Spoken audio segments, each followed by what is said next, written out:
at that time I felt that, God gave me the ability to speak, to walk, to talk, to hear, to do all those things. And I decided at that time that no matter what I did, no matter whether it be a person or an opportunity, I was going to make that person or opportunity better than when I found it, because of the fact that God gave me all those tools, and shame on me if I didn't use them.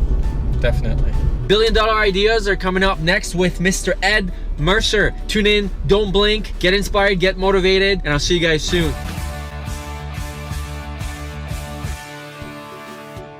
Today's episode is brought to you by Mad Artist Publishing and their brand new upcoming book, Bond. It is an artist tribute to James Bond films and their characters. This book features over 250 illustrations, 114 artists, and 165 reference videos. Check this out, pre-order, back it, get your hands on this. Comes in PDF, softcover, and soon hardcover. Today, right now, on the Uber Experiment, we've got the one and only Mr. Ed Mercer, Edward Mercer. He is an Ontario self-made billionaire, and he is going to share advice, and hopefully you'll learn something from him. So here they are. Hello, hello. Hey there, how are you? Good, how are you, Mr. Ed Mercer? Good, nice to see you. Nice to see you. And this here is Anil, and he's Mr. Mercer's business partner. Hey. Buckle up, safety first. And the Millionaire Mentor, this is Mr. Mercer's latest book. His first book is The 8th Grade Millionaire, which we're actually going to get into very shortly. So let's get on the road and let's chat. The Uber Experiment, we're talking about business, ideas, and passion. And we're hopefully going to inspire the audience that's watching this, which includes students and kids. You're still teaching, right? Yes, as a matter of fact, it's really important for me to reach out to the youth and to be involved with children nowadays. Some of the things that I'd like to share with the students is not something they're going to learn in school, but I'm not putting a downplay on education. I think it's very important. But some of the things I'm going to be talking about is going to be a little different. Street smarts. Exactly. I believe strongly if you don't have the street smarts, there's going to be some complications when you get out there in the real world. Right. Not to say the academics isn't important, as Mr. Mercer suggested. Can I call you Edward, or Mr. Mercer? What do you prefer? Edward, it really doesn't matter. Mr. Mercer was my father, actually. Oh, okay. Well. Okay. So let's start all the way from the beginning. Tell us where were you born, and share a little bit of background. I was born actually in St. Thomas, Ontario. So I am a Canadian. I guess when I say Canadian, I'm a real Canadian. 5 generations of my family were all born in Canada. So do you support the Toronto Maple Leafs? Well, yeah. Our family tree goes back to as far as Jacques Cartier. Wow. So you can't get much more Canadian than myself. And I'm proud to be a Canadian, by the way. I've been in 86 countries, every state of the United States, every province of Canada, 32 countries in South and Central America. And I have to tell you, I'm so proud to be a Canadian. I just love Canada. And how do you feel about Toronto? I mean, is this your current residence? My current residence is here in Toronto, yes. And again, when you look at the statistics all over the world, Canada is a beautiful country, but Toronto is one of the cleanest cities in the world as far as crime goes, and community, and it's very multicultural. There's people from every country in the world, I think, are here. It's a very eclectic and eccentric type of populace that lives in Toronto. Yes, it's the people here are so friendly and so different from, for example, and I say this in a very kind way, so different than the United States. And I've worked and lived in the United States, and this is a breath of fresh air. Mm-hmm. Did you always want to be an entrepreneur? Tell us where you came from. Well, again, like I said earlier, the story that I'm going to tell may not be conducive to everyone, but I lived in I lived in a condemned house with no running water, no electricity, no plumbing. We had no floors in our house. We had no windows. The windows were boarded up. The only time we even had drinking water is when my mom melted snow in the wintertime. 2 of my brothers died of an overdose of drugs. My one brother was shot to death. My other brother died at 12 years old. I was a street person at the age of 15, out on the streets, 100-pound kid out on the streets at 15. It was a big road to hoe, but for me, it made me Who you are. it made me understand what was really out there. And one day I was watching TV at this friend's house, and it was sort of a changing point in my life because I seen 3 people from the disability hospital, and they won the Florida State Lottery. And I heard the story. Yeah, and Great it was story. really incredible. And so, they won $27 million, and so they decided at $9 million each, of course. And they said to the first person, she was her face was disfigured and she lost her eyesight for life. And they said, "What are you going to do with your $9 million?" And she said, "If I could only see my husband and my 2 children, I'd give up my $9 million." Right. The other person was totally disabled in a wheelchair with no bodily functions whatsoever, and he was the same. He said, "If I could only get out of this chair for one day just to see what it would be like to be a human being, I'd give up my $9 million." The other person was deaf and dumb, couldn't speak or hear, said through sign language the same thing, that he would give up his $9 million. At that time, I felt that God gave me the ability to speak, to walk, to talk, to hear, to do all those things. And I decided at that time that no matter what I did, no matter whether it be a person or an opportunity, I was going to make that person or opportunity better than when I found it, because of the fact that God gave me all those tools, and shame on me if I didn't use them. Definitely. I too feel exactly the same way. And whenever I hear people complain, I always ask them, "Well, are you walking? Are you talking? Do you have both arms? Then what the hell are you complaining about?" Exactly. Right. And there's people out there who are doing incredible things and they don't have limbs. How can a person just say to themselves, "Oh no, I can't do it"? Well, And a lot of that comes from, I believe, the surroundings and environment. So that includes your parents and your friends. What would you suggest to people out there who are in a rut? Well, the only difference between the rut and the grave is only the dimensions, actually. What happens in life, and maybe some of you have been into a room where the room really don't smell that great. After you're there for 10 or 15 minutes, you get used to it, and you pretend the smell is not even there because you're used to it. And it's the same in life. If you stay long enough in the same place, you become that place. You start dressing the way they do, talking the way they do, acting the way they do, drinking the way they do. They stole your identity. You become them. No matter what you do, and everybody's heard this before, you are a product of your environment. You are who you associate with. And success is like an elevator. You need to stop at all the different floors and let a lot of people off. Unfortunately, and some people don't like to hear this, but it could be their mother, their father, or it could be their uncle, aunt, could be their brothers or sisters. Because they've lost their dream, they try to steal yours, and they think they're going to lose you. They think you're going to walk away out of their life if you become somebody that they're not. I also feel, and tell me if perhaps you feel the same way, I also feel with my parents is that they're fearful, right? They're fearful that I will fail. Yes. My mom gave birth to me when she was 15 years old, and she was abandoned and had some bad things going on in her life. When I became successful, I bought her a house, I bought her a car, I bought her everything, and she was always saying, "Eddie, you need to get a job," right? Really? Yeah, because she always believed that you counted the calluses on a man's hand, that you only worked manual labor. And because she was taught that way, she didn't know any different. Right. She worked hard all her life instead of working smart. And so she found that the only way that you could be successful is to basically, work intense labor and construction. She always wanted me to do something like that. Okay, how about you, Mr. Anil? Tell us your story. Well, I grew up in Trinidad, and I moved to Canada in the 90s, and my parents emptied their bank account to send me here because they wanted a better life for me, and they noticed that I had some gifts and skills, and they wanted me to have access to as much as possible to become a powerful person. What kind of gifts and skills are you? Well, I love business. I love being around people. I'm an action taker. Whatever I put my hands to, I give it. 200%. Yeah, they realized the Caribbean or Trinidad didn't have the right environment or channels for me to fulfill on that.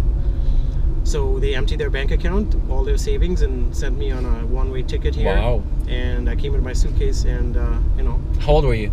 I came in '96, so I was 26. And did you have a formal education?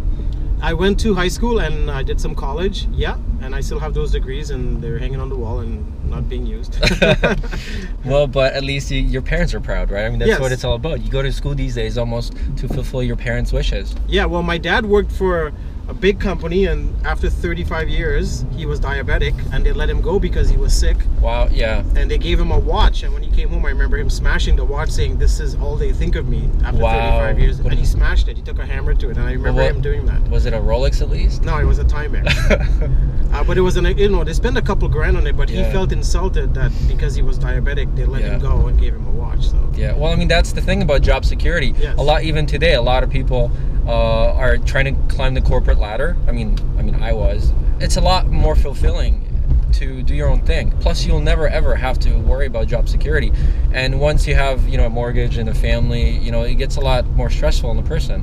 Well, I mean, I agree, and I'm not sure if people on the show have been paying attention, but the immigrants own and run everything. So the reason why Yeah, I'm is Polish, so I totally agree. exactly, and Well, the reason, except Mr. Mercer, of course. yeah, he's a minority, right? Right. I'm a minority. He's the majority of the minority. He's a majority of the minority. Yeah. Because we come to this country, to this beautiful country, with a different mentality. We don't want comfort. Mhm. I left the Caribbean, so I didn't give up beaches and palm trees to struggle. So I always tell my Caribbean friends or anyone I run into, don't take for granted what you have here, because there's so much opportunity here. We have very few restrictions in Canada and North America, and anything is possible. However, and that's why I love your show, Marcin, is The Uber experiment. yeah, the Uber experiment is you connect the right people together, and I feel very blessed and privileged meeting Mr. Ed Mercer and learning from him and working together and building together with him. So right away when I came to Canada, I got resourceful, searching out and hanging around the right people so I could learn from them. Mr. Mercer, tell us what your very, very first entrepreneurial idea was that you actually started with. Well, it's for the youth that's listening today. Some of them won't even remember what I did, and it was called the mood ring. Who doesn't know what the mood? My Yeah. girlfriend wants me to buy her every time we go to one of those beach market things. Yeah, and it was really, really, really unique in so much as that I put it on the market, and it was so exciting. So was it your invention? I looked at it. The guy was looking for a marketing company. He couldn't sell it. He wasn't doing anything with it. Was it called the mood ring when Yes, he had it? yeah, but the whole thing is that everything is about marketing.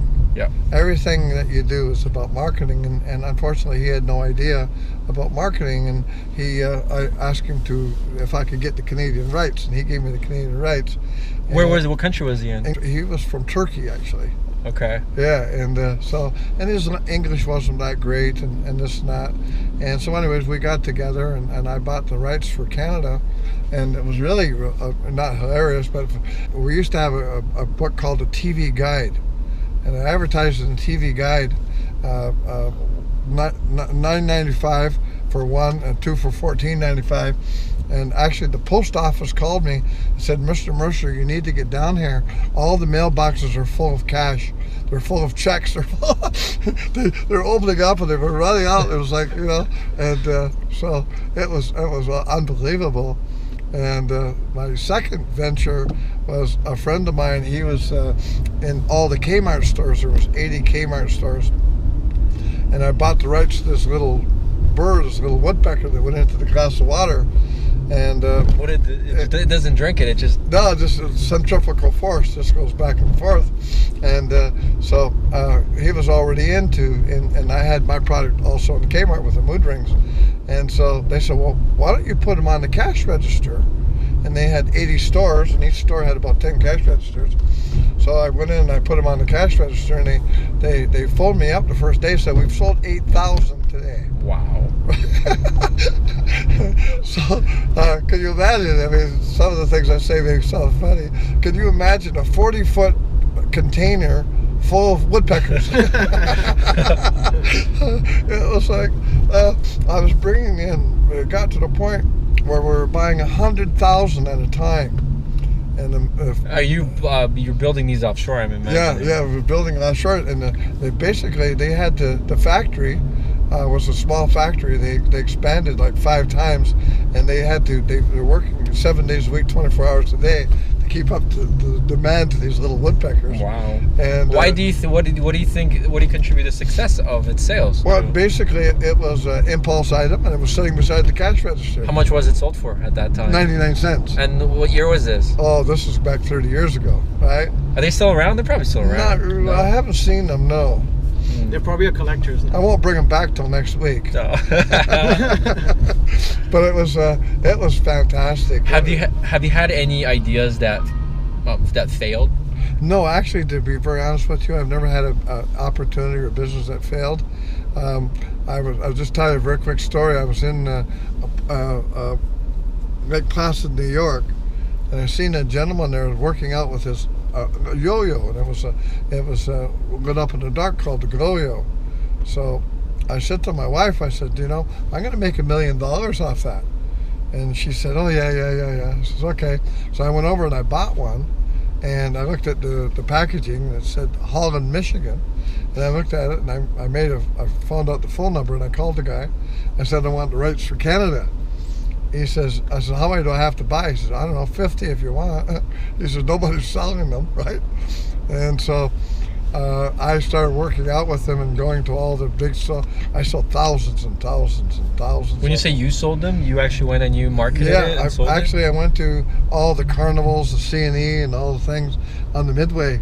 Yes, I worked. Did you have a sales team at that point? Yeah, I worked out on the Midway. Wow. And other people started seeing them, wanted to buy the areas, wanted to buy this, wanted to buy that, and some of the big stores seen them, wholesalers seen them, and made another $1 million off a yo-yo. And it was really weird because I was paying like 49 cents for them and selling them for $5. And and the people would say, I'll take 3, I'll take 2, right?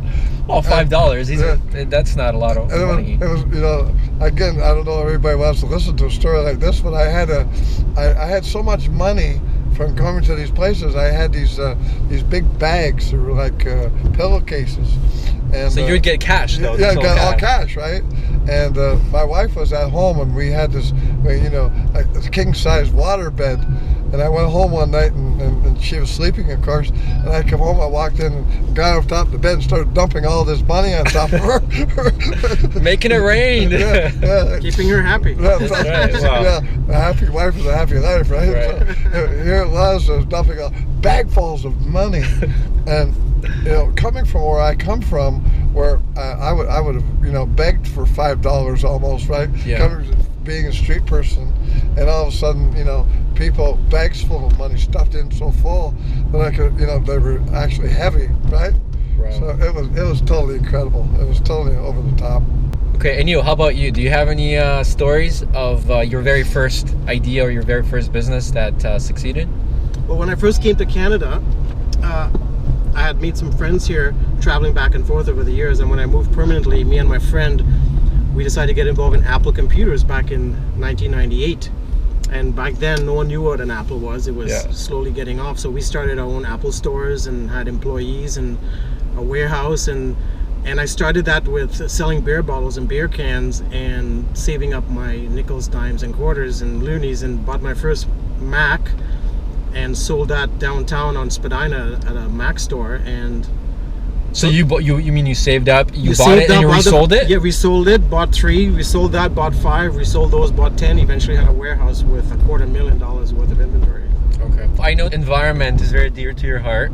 Back in the 80s, you went to Costa Rica, and at one point, or maybe even today, you're the biggest landowner in Costa Rica, is that right? What happened was I went to Costa Rica, and what was happening was unfortunate.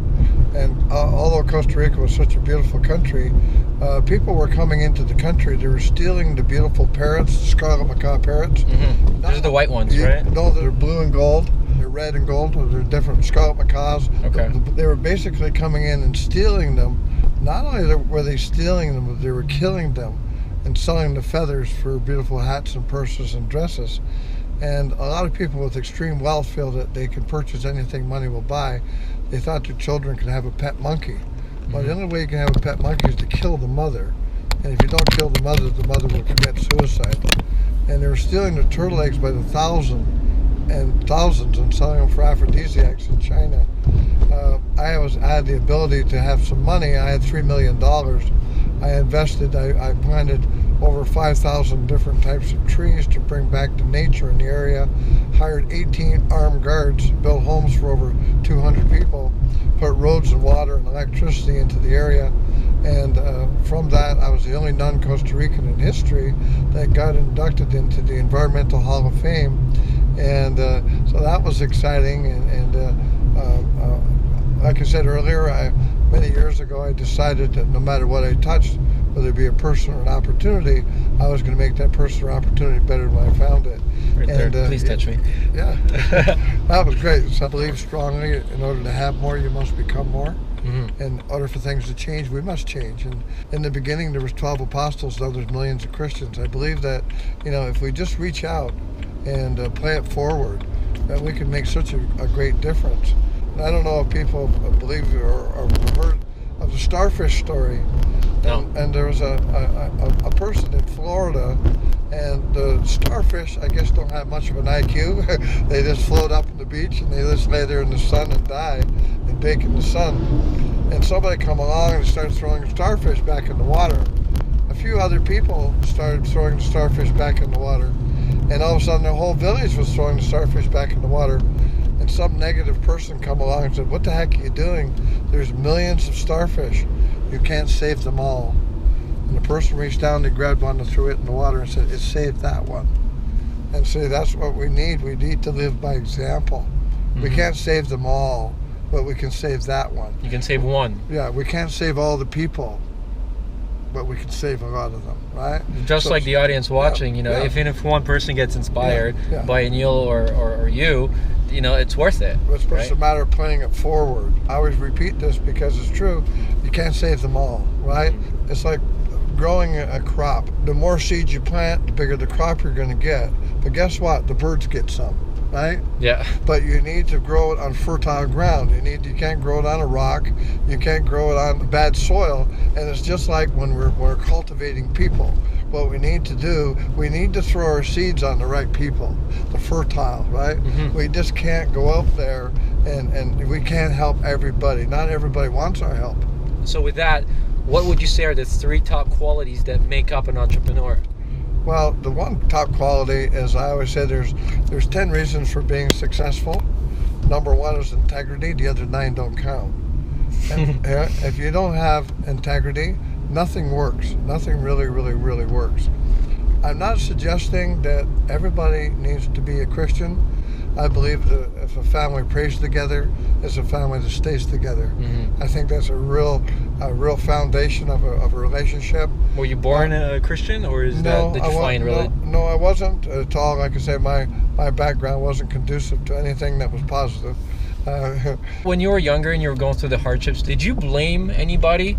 No, that's the biggest problem that people have. They do the blame card. They blame their parents. They blame the government. They blame everybody but themselves. If you want to change your life, the only person that can change your life is when you go home today and look in the mirror. That is the only person that's going to change your life. The government really don't owe you anything. No one owes you anything. God gave you the ability to do all the things that you need to do. It's just a matter of you going out there and doing them. If people do, they have a tendency to play the blame card. I've never done that, ever. As a matter of fact, I was telling my friend Anil that I'm going to open up a restaurant. There's not going to be a menu. There's not going to be any product. You're going to get what you deserve. Right? Yeah, bring your own food. Right? Yeah, but people do. You get what you deserve. I mean, you go out, and someone says, "Oh my God, everything I touch turns to, garbage." And, basically I say it sucks to be you. Right? Yeah. Right? Because not everything is garbage, okay? The whole thing is you're a product of what you do. It's like going to a restaurant, a buffet. You have a choice. If you don't like vegetables, then you eat meat. If you don't like meat, you eat vegetables. We all have a choice. Jim Rohn, when I traveled with Jim Rohn for many years, the first thing he said, I asked him for a nugget one day. He said, "I'm only going to give you one nugget." right? And I said, what's that? He says, don't take advice from broke people. So I never take advice from broke people. Advice is like rear ends. Everybody has one, right? Yeah. And so I want to make sure that the advice I take is from someone. I always say, if you're the smartest person in the room, you need to change rooms. Right? You're not going to learn from somebody That is if true. you're the smartest person in the room. That is true. So You're the average of 5 people you spend your most time with. And those things are never going to change. And in any business, 20% of the people do 80% of the work. That is true in any business. I don't care what the business is, whether it be real estate or whether it be the television industry or any other industry. 20% do 80% of the work. And so the others sit back and, like you said, about blame. They'll blame the station. Yeah. They'll blame the builder. They'll blame somebody, but they won't blame themselves, right? You need to take responsibility. You're responsible for your actions. No one else is. And Yo, how about you? What do you think are the top 3 characteristics that make up an entrepreneur or a top achiever? Well, I mean, from my experience and also hanging around people like Mr. Mercer and other top people in the industry, I always notice a few key things about them. One thing is they're always happy. Are you explicitly happy? All the time. Being happy. You're illuminated too? All the time. They say after you reach that pinnacle of wealth, you just become illuminated. Someone asked me the other day, and they said to me, Mr. Mercer, can you imagine if you were 20 or 30 years younger?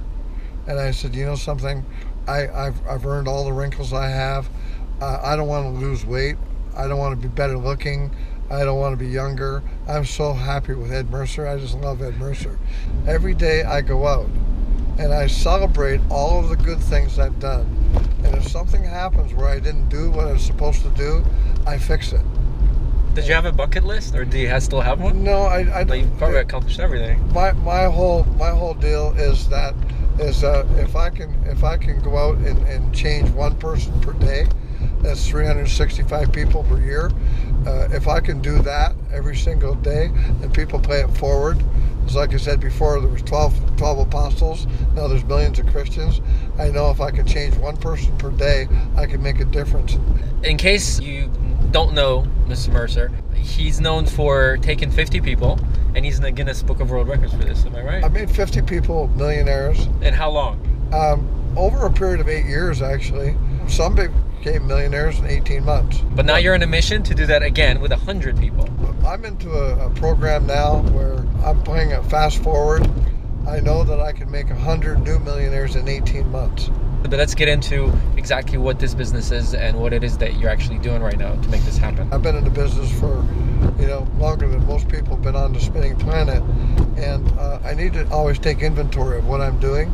Because to go into Guinness Book of World Records, you can't make an error. You can't make a mistake. And if you tell virtually thousands of people what you're doing, if you fail, it makes you look bad.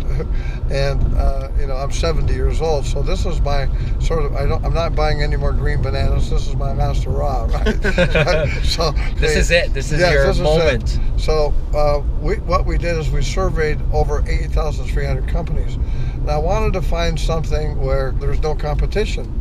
Well, I don't know anything where there's no competition. I mean, there's gas stations, there's on every corner, there's Tim Hortons on every corner, there's all kinds of, construction going on everywhere. And I thought, to find something where there's no competition, that's impossible. Then my people, the marketing people said, hey, we found something where there's no competition. I said, okay. And I said, well, I want to have something where there's no borders. They said, well, what do you mean by that? I said, I don't want to be involved in a business where they're only involved in 8 or 9 countries. I said, I want a business where I can talk to everyone in the world. Then finally they got back to me and said, Mr. Mercer, guess what? Found it. We found it. The magic wand has happened. We have a company that is in every country in the world. They could ship anywhere in the world except for North Korea. And I said, well, that's good. I said, because there's 290 countries, so North Korea, we don't need to go there anyways. Multi-level marketing, I made millions of dollars in that. You did? But yes, I was the highest paid multi-level marketer in the world. I found out that there's reasons why a lot of people are not successful in multi-level marketing. The number one reason is not how they get involved, it's who they get involved with. The mentorship is more important sometimes than the product or the compensation. And so they said, well, we have something where it's not even considered to be a multi-level marketing company per se. What it is they've taken multi-level marketing and turned it upside down. And I said, well, what do you mean by that? And they said, well, it's more like a Costco. It's more like a membership program. Like a Sam's Club yeah, for all the Americans out there. And they said they've been manufacturing products for over 100 years. And what it is that you're able to buy for the first time in history a product directly from the manufacturers in the fashion industry. In the fashion industry, $1.2 trillion per year. So you mean the stuff that celebrities wear on the yes, exactly, the red carpet? Yeah. So what is it, like watches, clothes, shoes, everything? Everything. Yeah. So I so is all this from your company? Yeah. So I started looking. I thought, well, I spent $100,000 on clothing, and no company's ever paid me a nickel to do any of that. So what are you wearing right now? Are you wearing? I'm wearing all the product. My own through the company. Yeah, alligator shoes. Looks good. You? Oh, you as well. Oh yeah. Yes. I'm blinged out, man. Well, I got nothing. And so, We'll hook you up. Hook me up. You need to speak from your heart, not from your mouth. And I looked at the industry being $1.2 trillion industry, and I looked at some of the big stores like Walmart. Walmart has cut down on 250 stores recently. Macy's, all the big companies are actually closing down their stores. Kmart closed. Yeah, laying off thousands Target. and thousands and thousands of people. Target couldn't make it in Canada. So here it is. I said to them, so, well, what is this? And they said, well, it's not like a normal company. We have $16 million worth of product, and you have your own shopping mall. And I said, well... And it's an online-based business? Yeah. I said, you have a shopping mall? And they said, yeah. They said, are you familiar with Square One and everything in Toronto? And I said, yeah. And I said, well, this is a shopping mall. They're in Mississauga. We're in 156 countries. So you want to be in Mississauga or you want to be in 156 countries? Duh. I said, well, 156 countries would probably be where I'd want to be. And guess what? There's no rent, there's no overhead, there's no employees. The company does all the shipping, they do all the delivery, they pay all the taxes, they do everything. And so what's in it for the company then? Yeah, well, the company, and there's a big markup in jewelry, right? And so the key is that they work directly with the manufacturers also. So you keep a commission? Yeah. Okay. If the company can make a small part of the money, and they're not paying advertising and they're not paying employees, it gives the opportunity to people to go out there and become entrepreneurs. What's the name of this company? GWT is Global Wealth Trade. For me, everything starts and ends with the leadership. And when I start looking at the company, it's totally financed. No debts. No debts, no nothing. And we looked into, the direction of the company. Where is it with the Better Business Bureau? And I looked at all this sort of stuff what my company did. And I said, oh my God, this is almost too good to be true, right? These guys are 5-star. So this isn't a company that you build. It's a company that you believe in and you're working with. I believe in it enough to join the Guinness Book of World Records. Wow. To make this the #1 company. And so I'm putting it together, and thanks to my friend and my partner. So you guys are partners? Yeah, we're partners in the business. And Anil, I want in on this. Yeah, and Anil's made 10 people millionaires, and I've made 50. So are you his protege? Yeah. So when we get involved in a business where my business partners made 10 people millionaires and I made 50, that's 60. And the company's goal is to make 1,000 new millionaires, and my goal is to make 100 new millionaires. There's never been anything in history as exciting as and they're all made through this company. Yes. Yes. Yeah. And so that's what I'm saying. It's totally over the top, and we have 1,700 products and bringing on more right now. And again, it's going to be like a one-stop shop. How are they watching you then? Do they have people following your every move, or how do you prove that those people made it? I guess they look at their that is the key to the whole thing. The company spent $1.2 million on a website. Okay. And basically, what it does, it interacts with every, like I said, it's a membership. So they have their own dashboard, and then everything. Guinness people would come and log in just to see if what they're saying is true. Exactly. So and the way they're connected to you, Marcin, is just like Facebook. Okay. So as they join your network, they're tagged to you, so you know they're in your network. Can I be one of those 100? Well, you know, the whole thing is, I'm always looking. I tell everybody I'm trying to separate the serious from the curious. Right. And, you know, I know you're serious, and I'd love to have you on my team. Of course I would. Thank you Yes. very much. You heard it Yeah. first. Yeah. 18 months? I'll do it half. Well, the thing is, 18 months is again, a lot of people, it's dedication. Right. And Nels heard me say this 1,000 times. Basically, it's like bacon and eggs. You know, the chicken was there, but the pig made a commitment, right? And it's true. You need to make a commitment, whether it would be a marriage, whether it be a friendship, whether it be a relationship. I always say, wherever you are, be there, right? And how you do anything is how you do everything. You know, a lot of people, I see them, their house is messy, their car is messy, their clothes is messy. Normally, that's the way their whole life is. Yeah. Do you do your own bed still? Yeah. No. You know, and you know, they say, like, for me, when I get up in the bed, I just cannot leave the bed unmade. I just have to do it. I make my bed because every morning. it just sets me for the day that, okay, that's done. You know, orders of magnitude. Okay, that's one thing that's done. That when I'm having a stressful day, I'll come back, and it's not messy. Yes. At least that one room. Yes. You know, the weirdest part is that when I'm staying in a hotel, which is quite often, I make sure the room is clean when the maid comes in. I pick up everything, I clean up everything, I do everything. The maid comes in and says, "Oh my God!" They leave you tips, right? It's like, they steal my towels.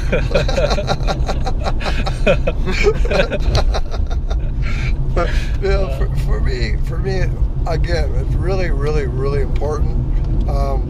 When I'm around people too, it's all about, you know, going out of your way to be a good person, and you know, smiles are free. Give away as many as you can. And That's how McDonald's so successful. Yeah, I just go out there every day and try to make a difference. When you first made, say, your first $1 million, because they say that's the hardest, did you treat yourself to anything? No, I didn't. Your wife? My wife, yeah, she had a MBA, mega bank account. I thought for a second you were serious. Yeah. So, unfortunately, and I say this in a very kind way, she never grew as a person. Yeah. Because of the fact that she came from zero to hero. And unfortunately, if you really look at statistics in the lottery, 72% of all people win the lottery. Life ends in tragedy. Because if you don't grow as a person, as your income grows, your income will always come back down to where you are. Your income will always find you. Tell me, there was a reality show that you were supposed to do, right? Something around this idea. What was that? Well, basically, I tell people that if you give me X number of dollars, no credit cards, no car, no nothing, and give me a period of time in an area, wherever the area is, within a short period of time, I'll be driving a new Mercedes and living in $1 million house. See, the key is that there's so much opportunities out there. Yeah. But because of people's attitude, you know, your attitude has to do with your altitude, right? So again, it's a matter of going out there on a daily basis. And I just come from here, you know, a coffee shop here, and people, because of the business I'm in, people say, "Oh my God, alligator shoes," right? And they look at me, the way I dress and the way I did. People approach me on what I do because I'm approachable. Right. So in this business, all you need to do is become a product of the product. That is the most amazing thing. Did you have any idols when you were growing up, or did you look at entrepreneurs or other people in the industry and you're like, wow? You know, I've been on stage with Bill Clinton, Donald Trump, Robert Kiyosaki. I've been on stage with 140 of the top people in the world, and I didn't idolize any of them. My idol basically was my grandfather, and my grandfather was a poor farmer. Everything was about honesty to him. Everything was about being a good person, being a provider for your family. Although I traveled with Jim Rohn for 8 years, and we opened up 86 countries with a company called Herbalife. And I know Herbalife. My parents were in it. Yeah, well, I had 1.3 million people in my organization. I was the highest paid multi-level marketer in the world. And unfortunately... Was that through Herbalife? Yes. Unfortunately, Mark Hughes, which is a very handsome, debonair type of guy. We started working out of a trunk of a car in Beverly Hills. I lived next door to Dick Van Dyke in Marina Del Rey, and Is this before the mood ring and all that? after. Oh, after. Okay. And so, anyway, the bottom line with him, he didn't grow as a person. He died of an overdose of cocaine. And when he left there, I became a life coach for Mary Kay Cosmetics. 100,000 women. I was basically the only guy. Yeah, it was really nice. They even paid me. I don't know why, but they did. But so I've been in the industry for all my life, basically not only as a distributor, but as a life coach, as a trainer, As a mentor.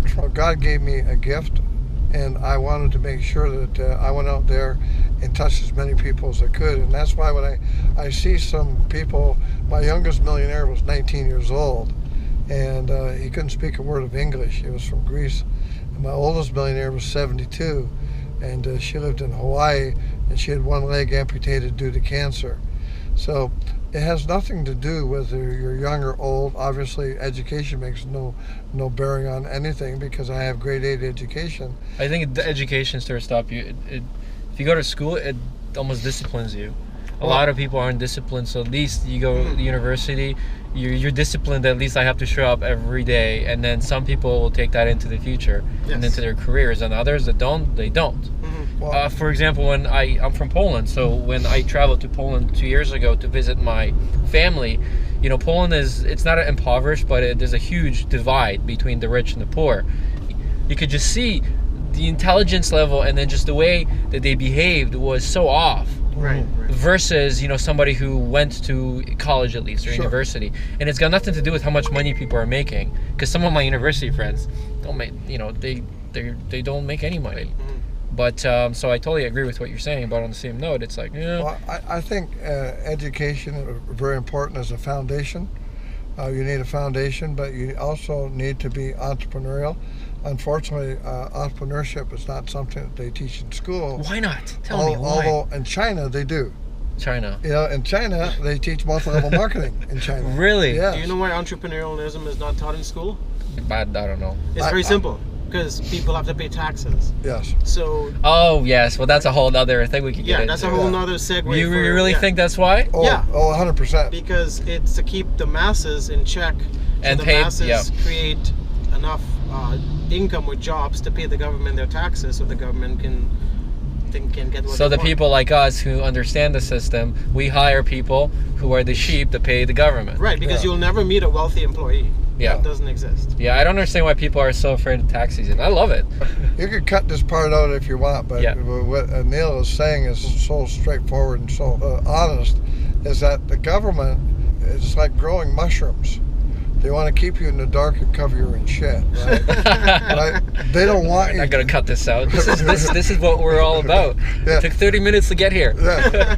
They don't want you to know what's going on, and the whole thing is. And you really think they're in on it with the schools? Oh yeah, we're student loans basically is the only thing you can't write off. You can't go bankrupt with a student loan. Yeah. Student loans with you for life, and there's more people that go broke with student loans than any other situation. Then when you get out of school, you may get a job for 35 grand.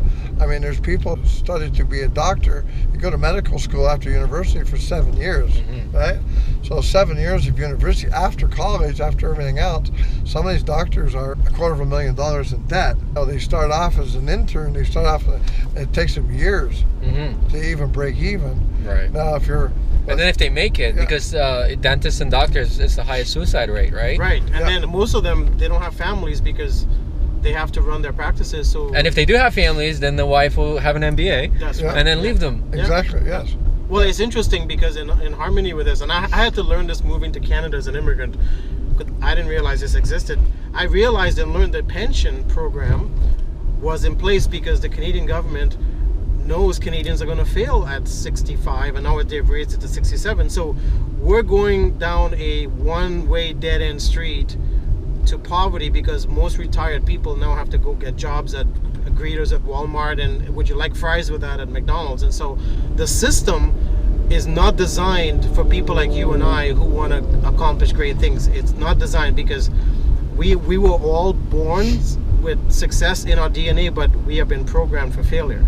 So that's why what Mr. Mercer is saying is so true, because he's seen it. I mean, he's been around the world and back, and he's seen it in every culture, that unless you're an entrepreneur, unless you get the right mentorship and hang around the right people, there is no retirement for you, there's no pension for you. You're basically going to have to live off your family taking care of you and getting another job. How do you feel about RSPs? Just as an outsider. As an outsider, I don't believe in RSPs. Again, this is a whole different topic. Yeah. If you're going into the bank today, and I went into the bank and I wanted to deposit some money in a savings account, and I said, so what is the interest rate? And they said 1.5%. And I said, so 1.5%, you have charges on a monthly basis. And, oh yes, we have charges on a monthly basis. And I said, and I also pay tax on any interest I make. And they said, yes. They said, did you want insurance on your money? Because some banks are having a problem. And they said, well, if you want insurance, basically there's no interest. So if you want insurance, there's no interest. And I said, so if you have monthly charges and I don't get any interest, that means for every dollar I put in the bank, I lose money. They said, yes, but it's safe. Yeah. I said, oh, so what you're saying is that it's safe in the bank, but I could leave it in my house, right, and I'm okay with it. And how do you think they build all these multi-million bank towers, right? The craziest thing that I heard out of bank was, I have rental properties, right, with Stan, and so there's an influx of money coming into my account always around, say, September, right? And then every time I go in, the bank actually charges me something called a cash deposit fee. Yeah. That if I put in too much money into the bank, they actually ding you. Yeah. That's funny. Well, who does that? Isn't that interesting, Marcin, that the system penalizes success, which is sad. Yes. Right? That is just messed Well, up. they'll freeze your account because $30,000 hit it. I had that happen. Yeah, they're like, oh, we got to investigate to make sure that like didn't come from Al-Qaeda or something. Yeah, exactly. And you know what's interesting? It's people who are freezing your account are people with jobs, so employee mentality. What you were saying earlier about that everybody that you had in the car, they were open to talking about themselves. Most people. People like to talk about themselves. The richer you are, the more successful you are, the more open you are because you're proud. You're proud, right? The broke people, they don't want to talk about nothing because they don't have anything to talk about, right? They just want to talk about, how was your weekend? Oh, I can't remember most of it. Yeah, and right? A lot of people talk about other people. Yeah. I hate that. It's like, oh, did you hear about this guy? It's like, what do I care? Do I know him? Or talk about the weather. Yeah, whether you should or whether you shouldn't, right? Let's talk about this, the Millionaire Mentor. So what can people expect by reading this book? Well, I believe very strongly that in anything you do, in order to be a leader, you must be a reader. And do you just come up with all these on your own, or do you have a team writing this for you? And the key is that when I build homes, and I built homes for a lot of people, the poor people, and I say this in a kind way, they always wanted to know where the TV room was, right? And the rich people always want to know where's the library. Mm-hmm. And that's why I say, in order to be a leader, you must be a reader. And it's really, really important to me that when people read, they're learning something positive. The average person right now is watching TV 3 hours a day. If you're 3 hours a day, that's 21 hours a week watching TV and watching stuff that's not proper, right? Mm-hmm. When you read a book, there's certain books that you should be reading. I mean, I've read Think and Grow Rich, I think 5 times, 6 times now. And when someone gets in my car, they say, how far to Windsor, Ontario? I say 6 tapes. How far to London, Ontario? 5 tapes. See, the whole thing is, if you're around positive things at all times, your subconscious won't allow you to be negative. So let me ask both of you, how do you feel about laws of attraction? Because I imagine that you know all the people from The Secret. I know John Assaraf, I know all of them very well. And again, I will share something real quick with you. If I know John Assaraf when he used to sell blue jeans, I know him since he was a kid. And he asked me one day, what do you think of our book? I said, I didn't really like it. They looked at me like a deer in the headlights. They said, what do? You don't like it? And it says in there that as long as you have a positive attitude and you hope and pray every day that God will make all your dreams come true. Well, I believe in the positive attitude. I believe in that part of it. Although I'm a Christian, I don't believe God will pay my mortgage. I don't believe He'll put food in my fridge. I don't believe He'll pay my children's education. Basically, I know it's a four-letter word. A lot of people don't want to hear it. It's called work. When you're in business, especially in my business, Anil and I, it's called network marketing. The reason it's called network marketing because there's a safety net there. And if You mean the people who are with and you? if you fall, you're in business for yourself, but you're not by yourself. There's a safety net. It's called network marketing. So when you fall, we're there to catch you, right? But the four-letter word is work, yeah. And so you need to go to work. And it's like anything else. It's and even in a lot of the big companies that 92% of the companies don't get to celebrate their 5th anniversary.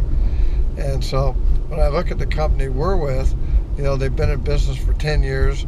They've been manufacturing for over 100 years. Everything is about stability. Everything is about, finding out what you're going to do. And Anil says this all the time. The trees have been cut.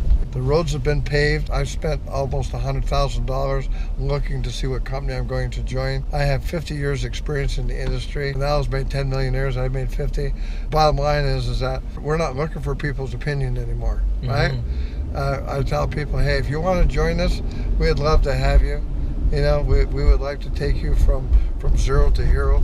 We'd like to get you to where you want to be, but you need to be committed. Right. You need to go out there and make a commitment, and don't question us because we know what we need to do to get you there, and so we don't need advice. We already know what we should do, right? And my comment on the law of attraction in alignment with Mr. Mercer is it's a law. It's like gravity, and most people like to challenge the laws of the universe and think they can do things their own way or break the rules or change the rules. Well, the law of attraction, by working with the laws of the universe and frequency and vibration and energy, you can attract what you want with minimal effort. Most people who have jobs or are employees, one of my mentors taught me this a long time ago. He says, Anil, anyone with a job is someone who is a very selfish person, because that person is only concerned about themselves. Well, I want to get my paycheck on Friday. I want to party all weekend. Right. Yeah, that makes sense. I want to complain when it's Monday morning because I hate my job and I hate what I do. Look at Mr. Mercer. He's driven by serving. He's driven by giving back. He's driven by empowering. So he works. He's one of the few people I know that actually works in harmony with the law of attraction, just like an astronaut would work with, gravity, or a pilot would work with gravity, flying an airplane. They respect those laws and they use those laws to their benefit. And they don't challenge those laws and they don't try and change those laws because you cannot change the law of gravity. The law of attraction is very powerful once people align themselves with those laws and master utilizing those laws. And that's my comment about the law of attraction. It exists, but most people don't take the time to figure it out. Well, then also that makes you the pioneers and almost the security guards of these laws if people are working under your network. Because if I'm, for example, if I join your team and you say, Marcin, do this, while I am an individual, yes, and I have questions, I really should just swallow my pride and say, you know what, he's done it. Exactly. Why would I question? Yes, or you can go and it's hard. Or you can walk off a building and see if gravity works. That's what most people want to do. And that's true. It's all you people watching. I'm an entrepreneur. Look, I have a show, right? I have a billionaire here and I have a millionaire. I have opinions and you have opinions, but when somebody is better and it's proven that they're better, just listen to them. It's funny when we talk about, people say to me, how many hours is it going to take? When I talk about, for all the ladies out there, I talk about man hours. Well, man hours is different. Take to what? To succeed? Yeah. How many man hours? Well, let me just tell you that over 80% of all women that make over $100,000 a year are in direct sales. Over 80%. So when I say man hours, it's different for women because women can normally do something in 15 minutes and it takes a man an hour to do. Oh yeah, we know how to. I've always suggested to all my girlfriends that just go into marketing. I mean, just work what you got. I mean, not necessarily be sexual, but use what you've got. Versus if I go into a meeting, I have to put on an act. Sometimes I have to be a little more out there, a little more animated. Whereas a beautiful woman will come into the office and you'd be like, oh, where do I sign? Exactly. And, Right. and women are out there. Women are taking over because of the fact that Women rights. Yeah, it's fantastic. It's fantastic. Well, I mean, women have access or control 80% of the world's wealth, and What? they can get their hands on the other 20. So a man who thinks a woman is not a powerful being to learn from and surround himself with is fooling himself. And I find personally, like, I love running into powerful women. I love connecting with Do they them, intimidate working. you? Are we ever intimidated? No, they don't, because like people like Mr. Mercer and I, we plug into our feminine energy, so we have masculine and feminine. Okay. Everyone has it. Yeah. And it has nothing to do with being male. It just means it's an energy. Okay. And I believe a strong man who is confident and happy and fulfilled plugs into both energies. We're gonna do a lightning round, just a series of questions that I'm gonna ask you, and then at the end, maybe you win a prize. Mhm, Maybe. yeah. I like presents. I mean, I have a book here, right? Oh, Millionaire Mentor. Oh, well, I know that look guy. what you win. All right. Donald Trump or Richard Branson? Well, I've been on stage with Donald Trump on 3 different occasions. Anybody that thinks he's stupid they're the ones that are. He is a very he's a very intelligent man. He's very abrasive in his language. He's very abrasive in things that he does. I shared a same house with Richard Branson in Virginia, working with the Wounded Warriors. He has a heart of gold. He's a very well-spoken individual. He's a visionary. He's big time. Donald Trump has been broke 3 or 4 times. He's able to pull his way out of anything. He can pull a rabbit out of a hat. And when you talk about there's an association with some of the people with the highest IQs in the world, he's one of them. He's a very bright man. Mm-hmm. And a lot of people don't like to hear what he says, but for me, he talks the truth, and he talks about things that people don't want to hear. So Donald Trump for president? Well, I think he should be president. Yeah. Just to stir things up. I think Hillary will win simply because she's a woman. Yeah, I believe he could be the president. What I believe with him is that he has his own jet plane. He's willing to work for free. He's willing to do whatever. He's not asking for $1 from the country. Mm-hmm. And it's what he can do for the country. Is not what the country can do for him. Okay, next question. Money or fame? Well, if you have money, fame can actually, just be a byproduct of the fame because of the branding that you have. Money is a byproduct of all the good things that you do, and money is a magnifier. Money will magnify what you already are. So some people, they change because of the type of money that they make. If you're a drinker, you can become an alcoholic. If you're a drug user, you can become a drug addict. If you're a Christian, you become a better Christian, a better mother, a better father, a better neighbor, or you can do the opposite. Mm-hmm. My brother died of an overdose of drugs. Right. The president of the company I was with died of an overdose of drugs, and because of the amount of money that they made. So, like I say, money is a magnifier. It'll magnify what you already are. Money to me, I talk about money a lot because the more money I make, the more people I can help. Mm-hmm. I can't help the homeless if I'm homeless. So if I make $1 million, I can help more people. If I make 10 million, I can help a lot more people. So money to me is a tool to be able to go out and make a difference. Side note, Robert Kiyosaki's Rich Dad Poor Dad, that book changed like my life. Mine too. It almost reaffirmed everything that I was growing up that my parents would never agree with. I was on stage with Robert Kiyosaki, and it was really funny. I was wearing a Versace suit, and we come on stage. It was the same suit. We had the same red tie, the same puff and everything.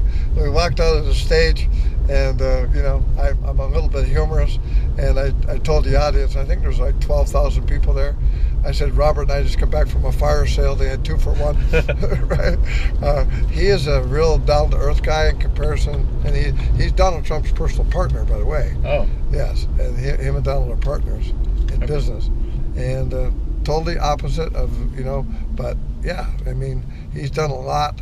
He's a really good family person, but.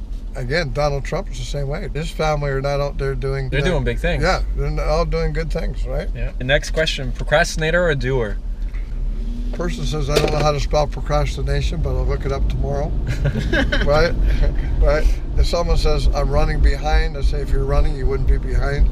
Right? Yeah. So the bottom line is that procrastination to me is the nails that will close the coffin to success. Oh. Is this your quote? Well, it is right now. Splurge or save?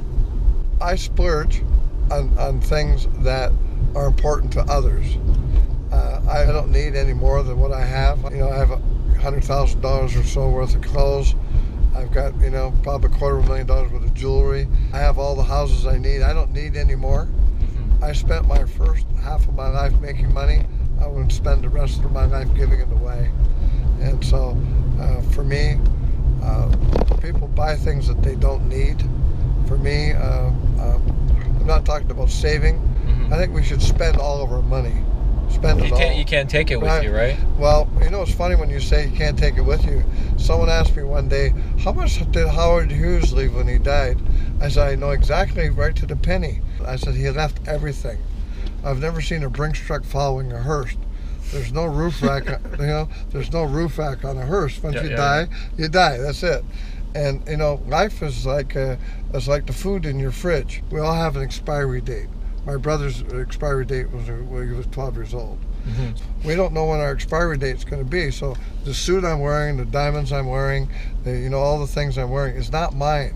This car we're in is not your car. Well, nothing that you have is yours.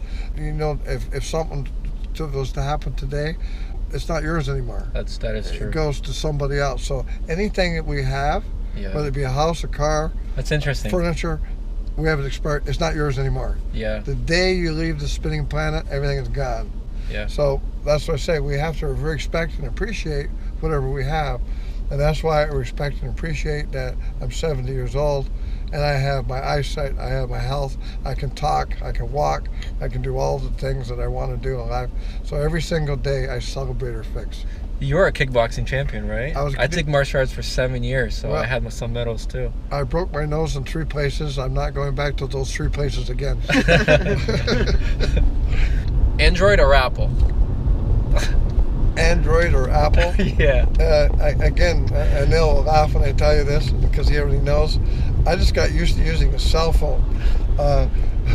I obviously Android, but I'm not technical. I have people basically that been doing that for me my whole life. As a matter of fact, I don't even like driving a car, to be very honest with you. For 8 years, I had a chauffeur. Never drove a car for 8 years.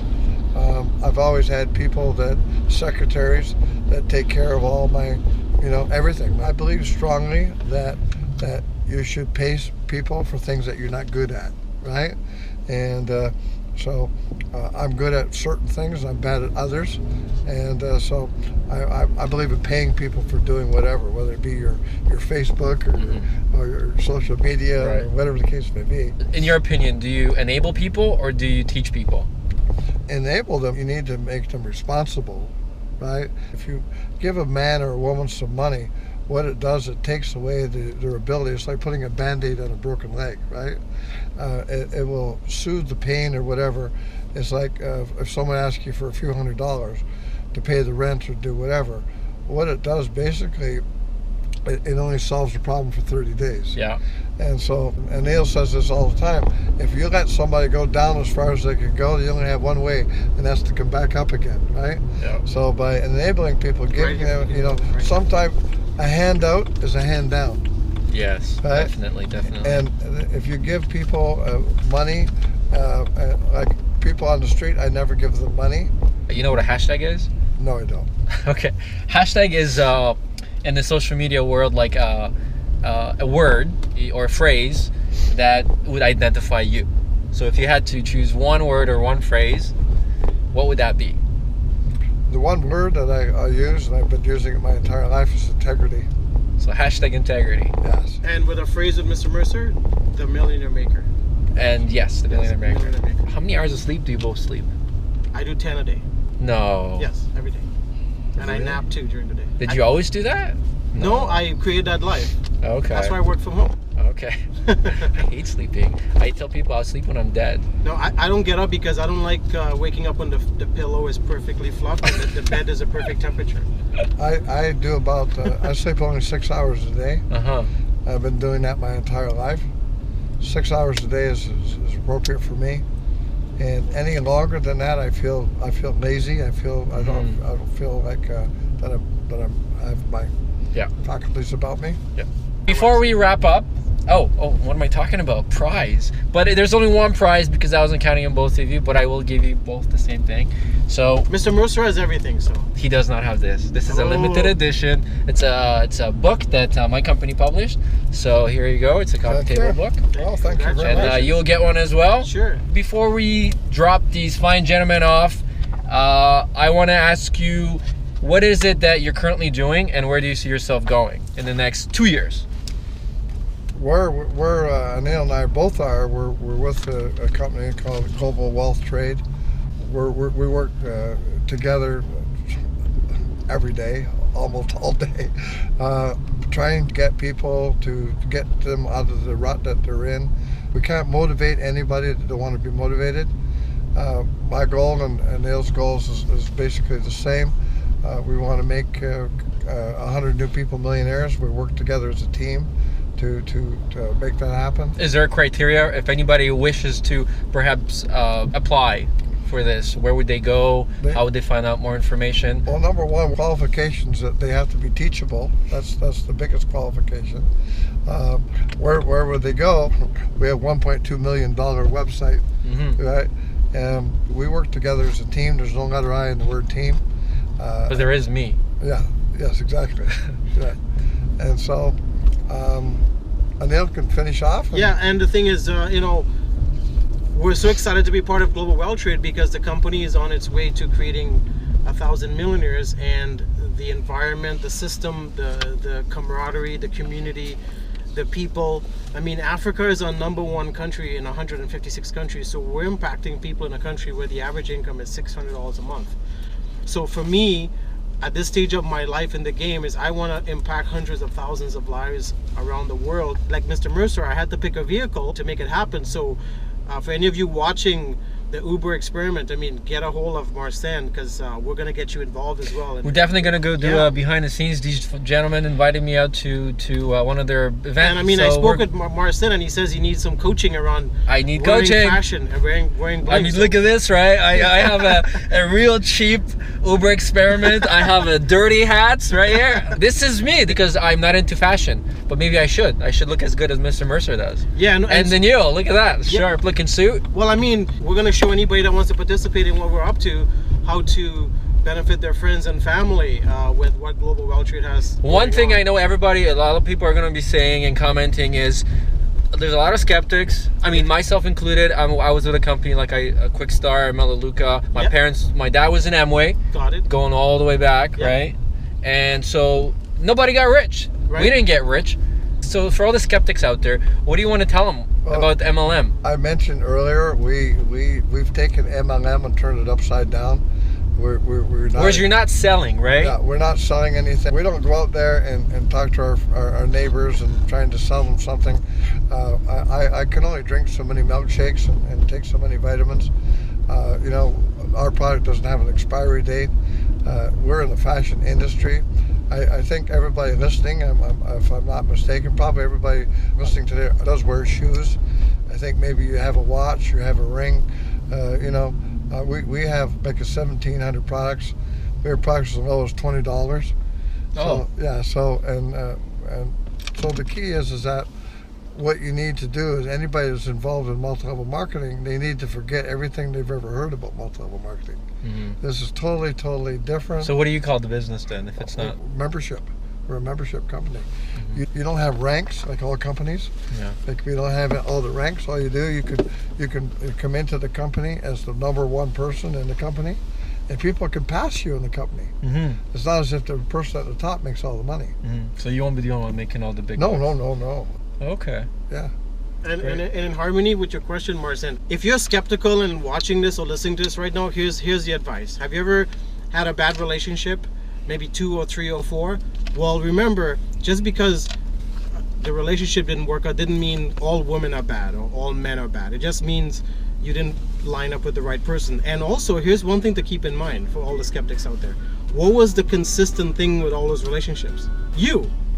So Yes. to be successful in anything, you need to work on you. Yeah. So one thing what Mr. Mercer and I will do for anybody that wants to work with us is we're going to personally mentor you and work with you, and we're going to get you so dialed into the law of attraction that being a part of us in global wealth trade will be the simplest, funnest thing you'll ever do compared to anything you've done in the past. Because remember, the only reason you didn't succeed in anything else is because you were there with your bad habits. So we're going to help you get rid of your bad habits. Yeah, we don't talk about religion. We talk about spirituality. We talk about personal growth and personal development.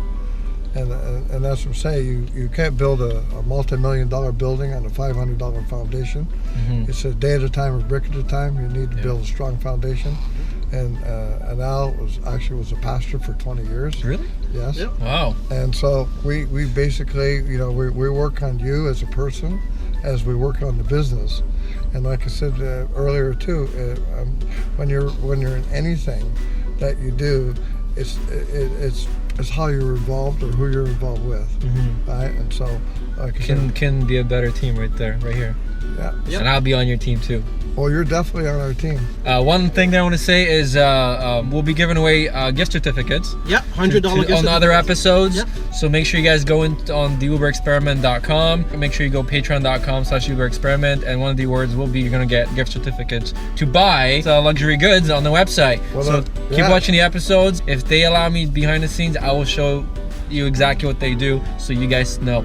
Stay inspired, stay motivated. Look at me. Like last year, who'd guess that I would have had a billionaire in my car, right? So like you said, it's all about building the foundation, persevering, and then you can achieve great things, right? Exactly. And Pleasure. remember, take action on what Marcin's teaching you. So. Well, not just me, but Pleasure meeting you both, and I will talk to you soon. Okay. Okay. Take Bye-bye. care.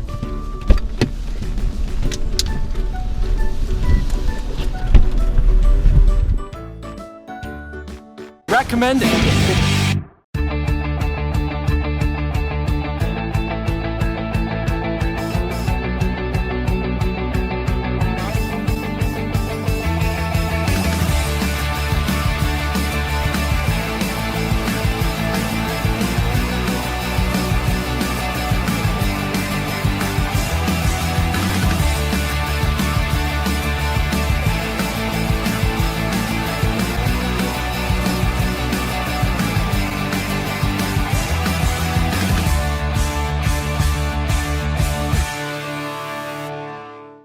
That is pretty damn good. The Uber people are assuming that.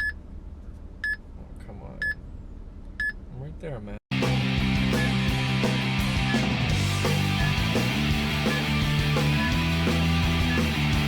Can you catch my breath for a second there? Yeah, it's pretty crazy. Right on. Yeah, it's pretty nice. I love it.